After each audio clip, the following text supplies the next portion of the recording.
Hello and welcome. I'm Steve Clemons, editor-at-large of The Hill, and we've got a great day planned for you. Thank you for joining us for Telos, ESG and Corporate Responsibility in America. I'm going to stop there for a minute and say ESG is environmental, social, governance steps we're taking, because I talked to a U.S. Senator a short while ago and he said, folks don't know what ESG means, so let's break it down and let's keep it real. Telos means purpose, or raison d'etre in Greek, and derives from Aristotle, encouraging his followers to think about and embrace some purpose to give greater meaning to their lives. Today, purpose and citizenship goals are being sewn into the fabric of companies small and big, old and new, through environmental, social, and corporate governance practices, or what we call ESG. How is ESG transforming business as usual? As these principles become more mainstream, how are companies evaluating their value proposition and establishing best practices? And should there be standards in place for what constitutes ESG?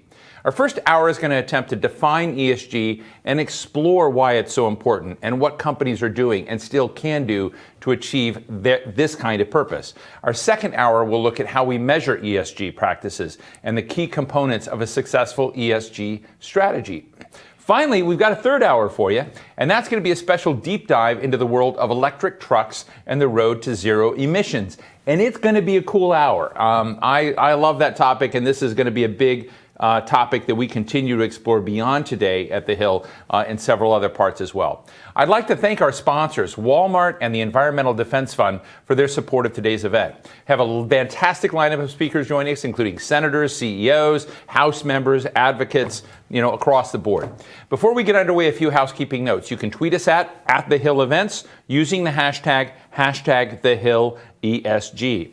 We're broadcasting live, and we'll be taking your questions throughout the program. And if you experience any trouble with the live stream, they say if you refresh it, it will fix all the problems. Never works for me, but I have great faith that it will work for you.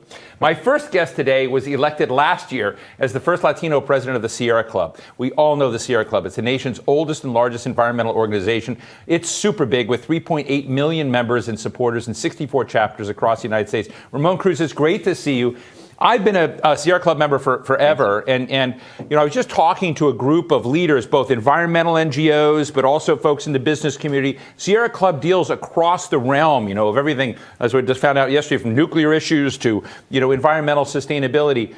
But I guess my question to you is, right now, if you were to look back 4 years ago, conversations between certain businesses and NGO groups over the topics of environmental sustainability and what to do used to be more fraught, used to be with, folks more skeptical of each other. Has there been a shift that you can feel in the terrain of government, businesses, NGOs focused on these topics of sustainability that you feel is real?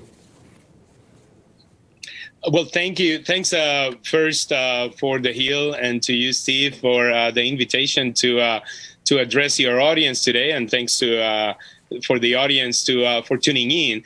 Certainly, it has been. I think there has been a shift already for a number of years, where companies are becoming more sustainable or environmentally conscious. No, I think forward-looking companies across America and the world are recognizing that serious corporate accountability and responsibility means taking action on climate and environmental justice.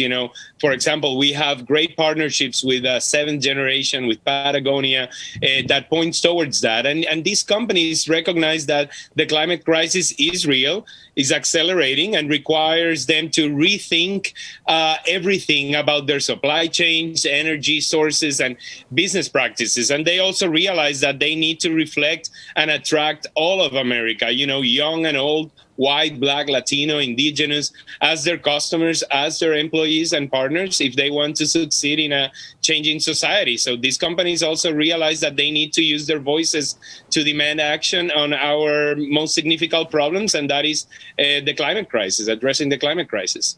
Do you feel, you're so big, and Sierra Club is nonpartisan. As you kind of look at your members, as you hear from your members, do you feel that enough of the nation is on board, or do you sense that we are, half the nation gets it and half the nation doesn't? What are your sensors telling you about the sense of tension over climate? Well, I think certainly most people, what we're seeing over and over is that people understand this and they are on board. It's just, of course, the political will and the polarization that we're seeing, in all over society, of course, affects this, but there is definitely attention on this. And when we look at it, in terms of corporations and politicians, many of them talk a good game about climate, but we need, of course, much more. If you compare it with 10, 20 years ago, now climate, before we were struggling to get the attention and to have one article on climate once a week. Now if you open the paper, if you see the news, every day there's something about climate. And like right now we have an administration that is putting climate and justice first and foremost, is centering everything on that. So we need more, businesses and politicians to recognize the critical urgency of taking steps now to address the climate crisis and build infrastructure for a more just and equitable society. But leading companies recognize that no one can do business on a dead planet, and are demanding an infrastructure, for example, an infrastructure bill which includes equitable climate action at its core. And so, for us, if there's no climate action, there's no deal.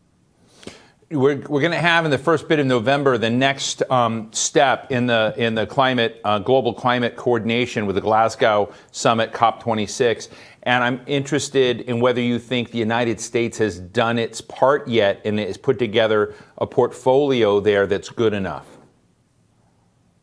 Well, certainly, I think the last 4 years and us signing off from the Paris Agreement was a big damage, not only for the world and for climate and the environment, but for U.S. leadership and for U.S. opportunities to tap into this as an opportunity for economic development as well, leaving other countries like China to then take over that. So certainly this administration is getting back on that terrain, but, there's going to be a lot of resistance and lack of trust. So, but certainly the U.S. now is pointing towards regaining that leadership and that trust from the rest of the world. And it's still up to, to see how that could happen, no? And we're certainly hopeful and pushing for the administration to retake that leadership and also be consistent.